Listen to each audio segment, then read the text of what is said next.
எங்கள் ஊரில் அந்த கொஞ்சோண்டு தாழ்ந்த ஜாதின்னு சொல்கிறாங்கல்ல, ஒருத்தன் என்ன கேட்பான், நீ ஏன் தாழ்ந்த ஜாதி சொந்தன்னு அதுக்காக பயப்படுறேன். அவங்க வந்து சாமியை தூக்குறாங்க, 50 பேர் 40 பேர். அவங்களுக்கு நான் சாப்பாடு போடுறேன், என் கையால் சாப்பாடு போடுறேன். தேர் இன்னைக்கு எல்லாம் மனுஷன் தானே சார். இவன் நாய்களுக்கு இதெல்லாம் தெரியுமா? எவனாவது மந்திரி அதை பண்ணுறானா?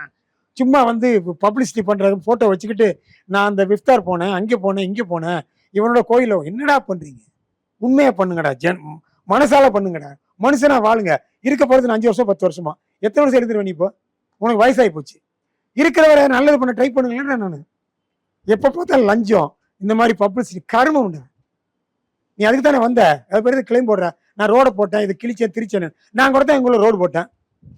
எங்க ஊர் கலெக்டரை பிடிச்சி அவர்கிட்ட பேசி, ஹைவே செக்ரட்டரிட்ட பேசி நான் ரோடு போட்டேன். 950 கிலோமீட்டருக்கு, 950 மீட்டருக்கு ஒரு கிராமம். அந்த ஏரியால அதுதான் லாங்கஸ்ட் ரோடு போட்ட கிராமம். இன்னைக்கு கலெக்டர் சொல்லுவார் என்கிட்ட, ஐயோ உனக்காக தான் அந்த ரோடு போட்டோம்.